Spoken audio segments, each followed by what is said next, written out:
Me llamo Consuelo Vargas y a mis 71 años pensé que me había ganado un poco de paz. No soy de las que se retiran a la sombra sin hacer ruido. Mantengo mi casita en la calle de las Flores en Mérida, impecable. Cuido mis rosales cada mañana y paseo por el Paseo de Montejo cuando las rodillas me lo permiten.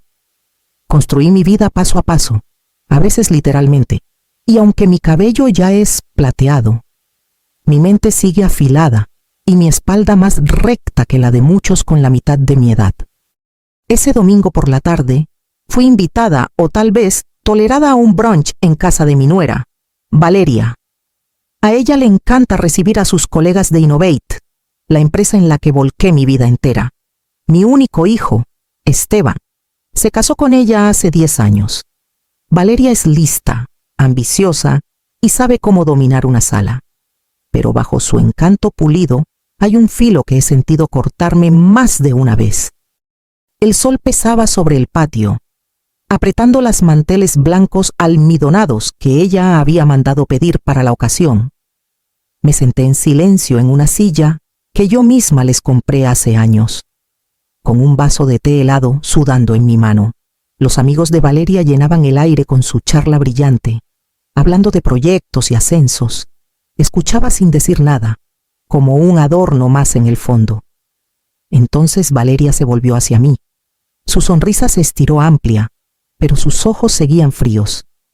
Levantó su vaso lo bastante alto para que sus amigos lo vieran y dijo, con una ligereza que parecía no significar nada: no le hagan caso a Consuelo. Solo es una jubilada sin oficio. Ya no entiende cómo funciona el mundo real.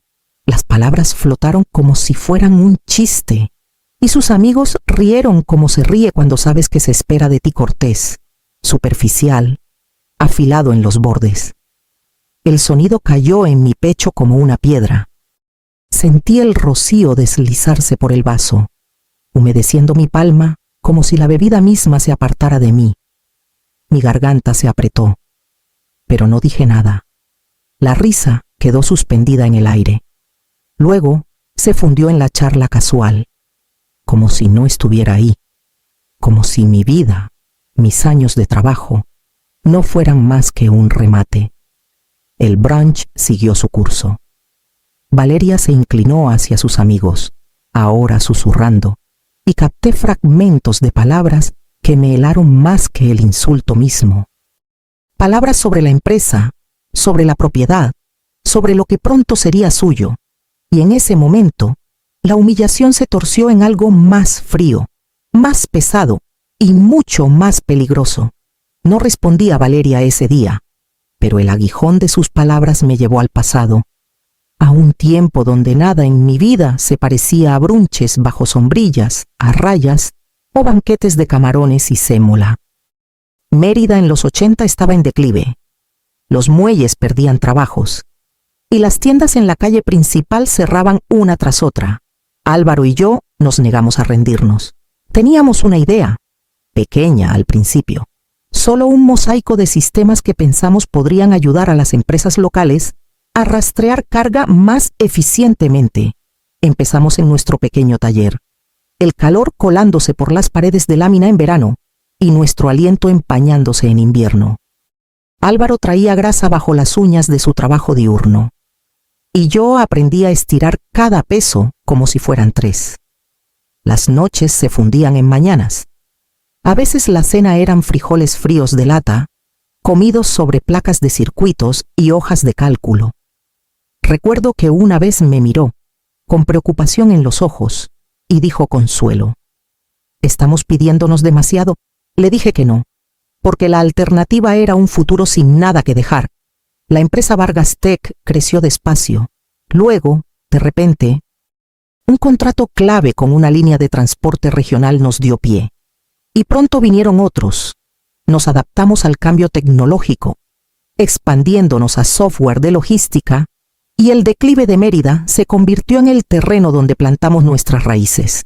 Cada cliente, cada línea de código, se construyó con nuestro sudor y cientos de sacrificios que nadie más vio. Ahora, décadas después, estaba sentada en un patio que mi empresa pagó, escuchando a mi nuera llamarme inútil, La casa misma era un monumento a lo que Álvaro y yo dejamos atrás: nuestra juventud, nuestra salud.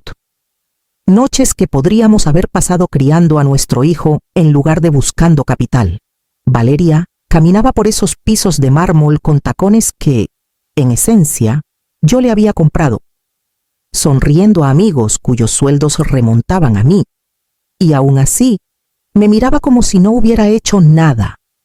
La risa flotaba como si nada hubiera pasado. Valeria rellenó su vaso, el hielo tintineando contra el cristal, y sus amigos se inclinaron hacia ella.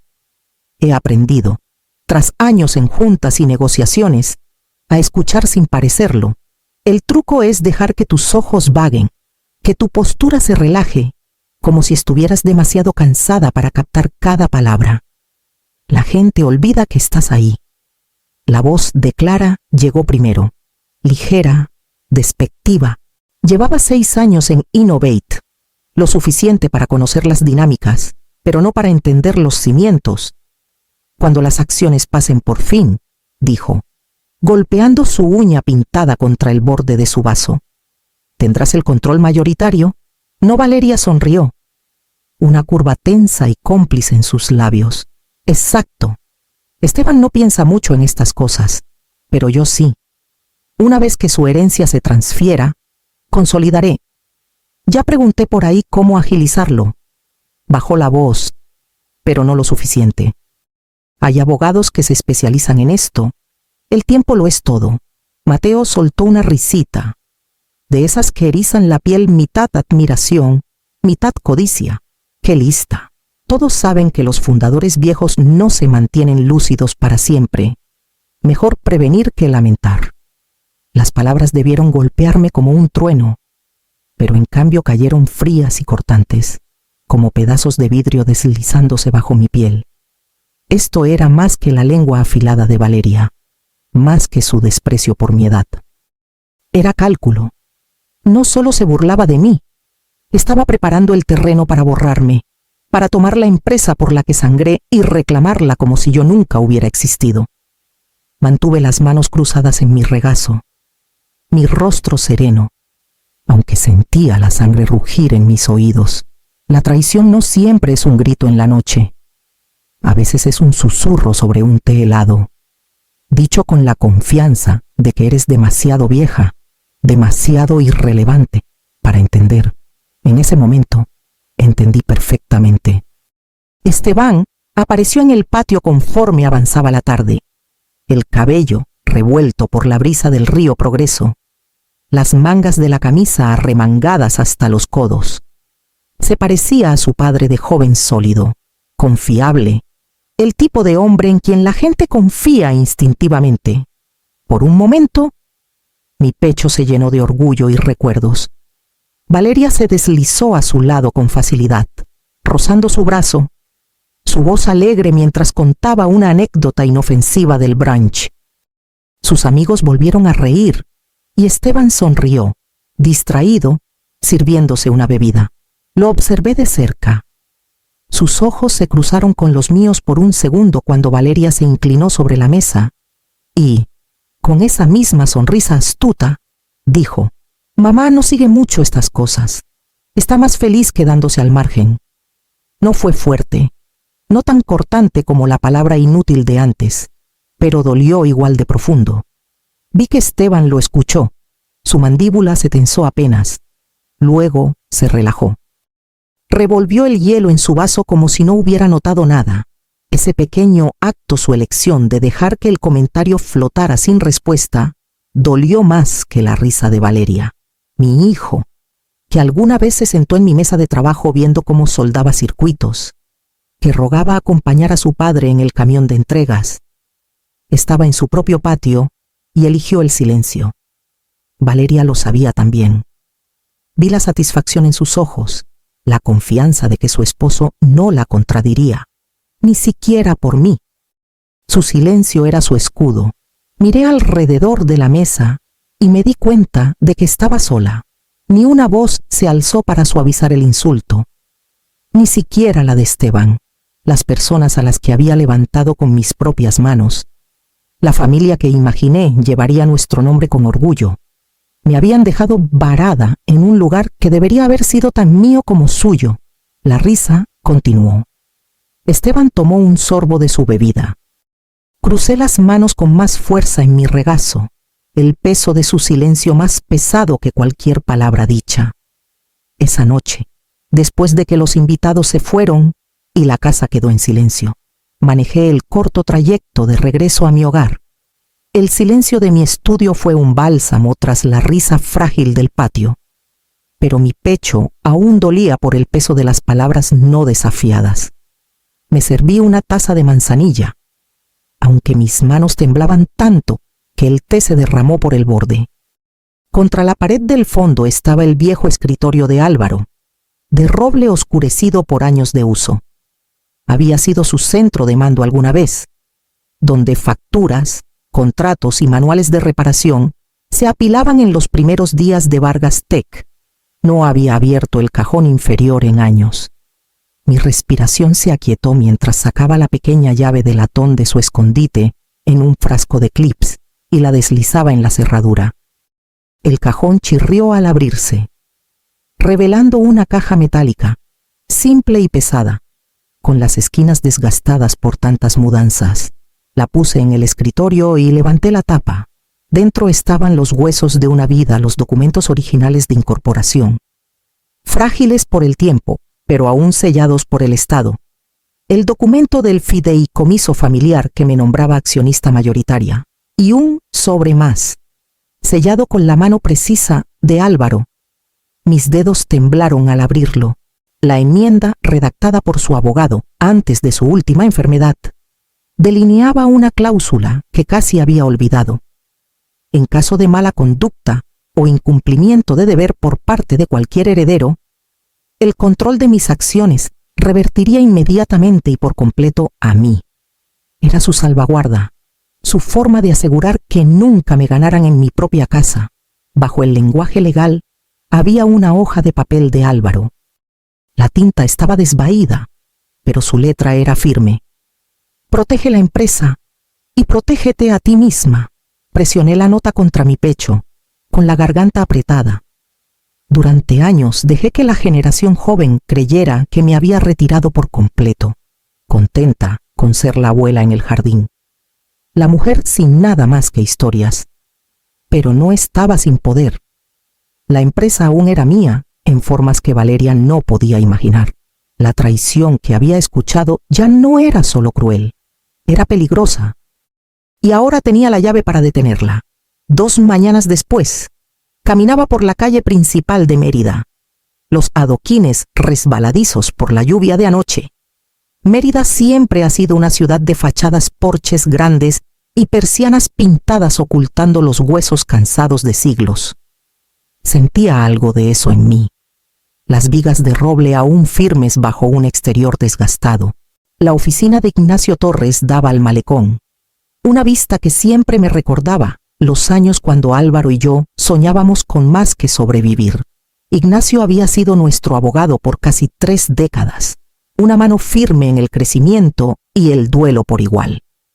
Su cabello era blanco ahora, pero sus ojos seguían agudos. Consuelo dijo, invitándome a pasar, escuché que hay problemas. Puse la caja metálica en su escritorio, el sonido resonando en la sala silenciosa. Uno por uno. Saqué los documentos, los papeles de incorporación, el fideicomiso, la enmienda que Álvaro había insistido en incluir. Ignacio los estudió con cuidado experto, asintiendo lentamente. Se está moviendo muy rápido, dije, mi voz más firme de lo que sentía. Susurra sobre abogados, sobre consolidar el control, y sus amigos en Innovate, Clara y Mateo, alimentan su arrogancia. No dejaré que me borren de mi propia empresa. Ignacio se recostó, cruzando las manos. Entonces actuamos con decisión. Redactaré resoluciones que reafirmen tu autoridad como accionista mayoritaria. Recursos Humanos puede preparar acuerdos de separación, pero esto no será discreto. Consuelo, golpeará fuerte a tu familia. Asentí, aunque un vacío se abrió en mi pecho. Hazlo, para la tarde. Hablamos con Roberto Castillo, el director que yo misma elegí años atrás. Fue respetuoso como siempre, aunque noté un destello de alivio en su expresión. Tal vez también estaba cansado de lidiar con los excesos de Valeria. Juntos trazamos el plan. El departamento de sistemas bloquearía accesos con un solo comando. Recursos humanos entregaría notificaciones bajo la dirección de Ignacio. Y seguridad estaría lista por si alguien se resistía. Cuando salí de la oficina, las nubes se habían dispersado. El sol brillando sobre el río Progreso. Mis manos estaban firmes ahora, aunque mi corazón no. Ya veía la fractura por delante, la lealtad de mi hijo puesta a prueba, su matrimonio tensado. Protegerme significaba romper algo que tal vez nunca volvería a estar entero. Y aún así, sabía que no tenía opción. El domingo siguiente, la casa estaba viva otra vez con voces. Valeria prosperaba en estas reuniones, donde sus colegas se relajaban en el patio tomando vino frío y lanzando jerga de la industria como si el futuro de Innovate dependiera solo de ellos. Me senté al borde de todo, una sombra familiar en mi propia familia. La risa de Valeria se alzó por encima de las demás.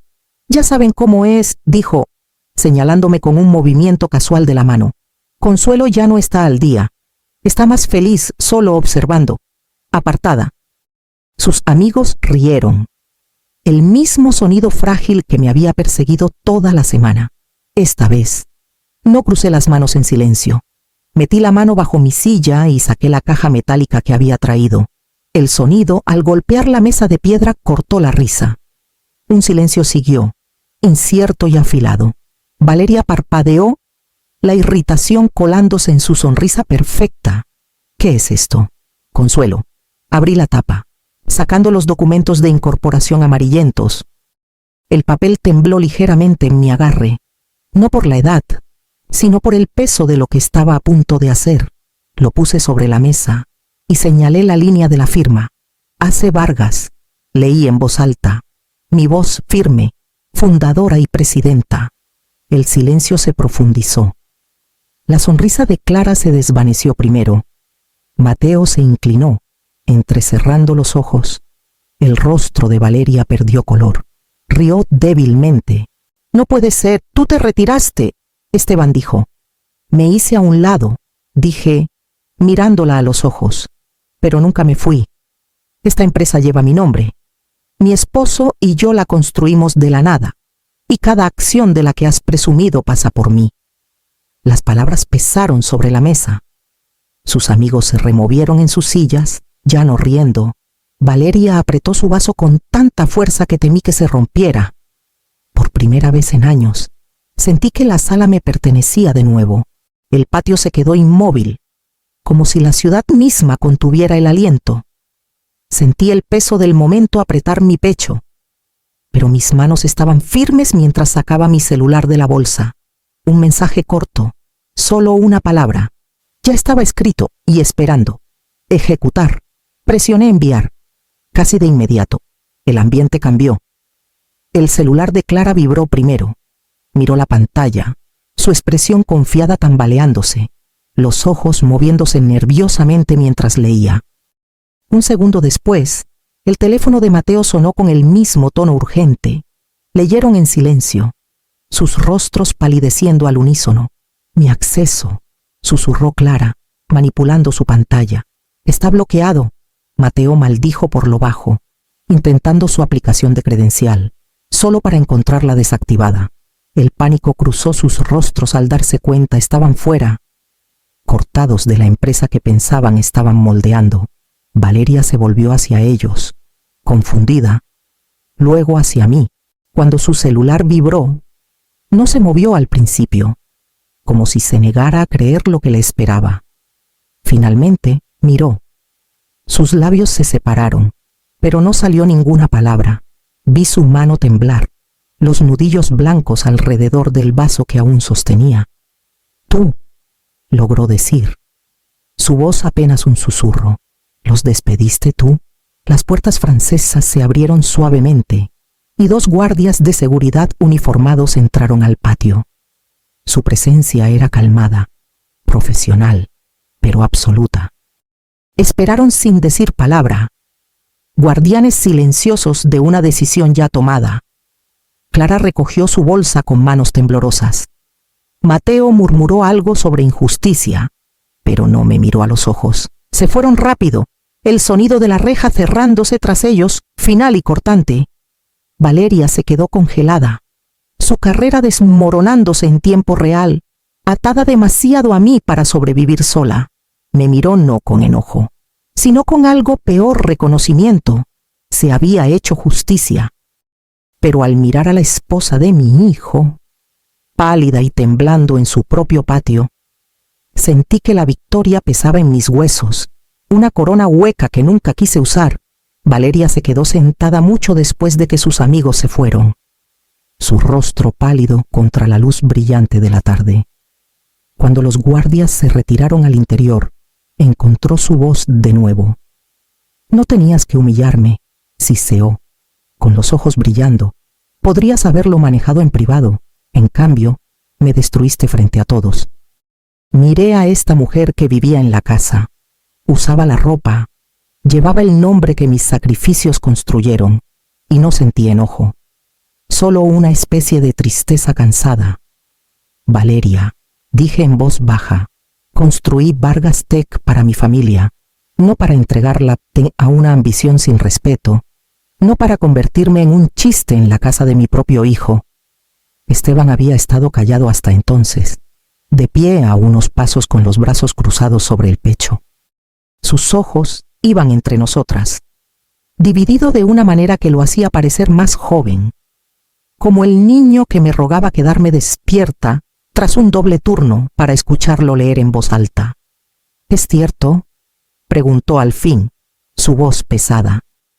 Lo que dijo mamá. ¿Estuviste planeando a sus espaldas? Los labios de Valeria se abrieron, pero la negación murió ahí. No tenía terreno donde pararse.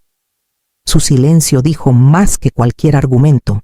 Los hombros de Esteban se hundieron. Me miró entonces, realmente me miró, y vi dolor en sus ojos por el matrimonio que pensó era sólido, por la confianza ciega que había dado. Respiré hondo, estabilizándome. No te dejaré en la calle, Valeria. Tendrás una vivienda temporal, una indemnización suficiente para salir adelante, pero no volverás a pisar Vargas Tech. Esa puerta está cerrada. Su barbilla tembló, y por un instante vi a la joven de la que Esteban se enamoró, llena de fuego y esperanza. Luego desapareció, reemplazada por un resentimiento frío. Esteban no dijo nada más. Se dio la vuelta. La elección, no dicha pero entendida. Me levanté entonces, alisando la falda sobre mis rodillas. Aún los quería a ambos, a mi hijo con la misma fiereza de siempre, a mi nuera como se quiere, a la familia por sangre y lazo. Pero ese amor ya no venía sin condiciones. De ahora en adelante, viviría o moriría por el respeto. Las semanas siguientes transcurrieron en una quietud que no había conocido en años. La tormenta se había roto, dejando escombros, pero también una claridad. Valeria empacó sus cosas y regresó a casa de sus padres en Campeche. Escuché poco más allá de un mensaje breve a través de Esteban, cortante y formal, diciendo que necesitaba tiempo. Tal vez lo necesitaba. Esteban venía seguido, a veces con víveres, a veces solo con su presencia. Nos sentábamos juntos en mi porche por las tardes, con el zumbido de las chicharras y el río Progreso captando los últimos rayos del sol. Hablaba menos de Valeria y más de recuerdos, preguntando por los días cuando Vargas Tech era solo un escritorio en un taller, o cómo su padre silbaba mientras soldaba. Veía el peso de la desilusión aún pesado en él. Pero ahora había espacio para la verdad entre nosotros, un hilo de entendimiento que antes no existía. Una tarde preparé una olla de té de hierbabuena y lo llevé al porche. El aire olía a sal y magnolia, y el río se tornaba dorado bajo el sol poniente. Me acomodé en mi silla, con las rodillas doliendo como siempre, y dejé que el calor de la taza se filtrara en mis manos. Tanto me habían quitado a lo largo de los años tiempo. Sueño. Años de salud. El dinero también siempre fue frágil, fluyendo tan fácil como podía desvanecerse. Pero el respeto era diferente. No podía robarse, había que ganarlo, preservarlo, protegerlo. Sin él, todo lo demás colapsaba. Miré a Esteban a mi lado, su perfil delineado contra el cielo naranja, y pensé en las palabras de Álvaro, guardadas en ese cajón. Protege la empresa y protégete a ti misma. Ahora entendía. Un legado no es una corona para usar, es un cimiento para honrar. Y si el respeto, no la riqueza, fuera la única herencia que dejas, tu familia la atesoraría o la desperdiciaría como polvo.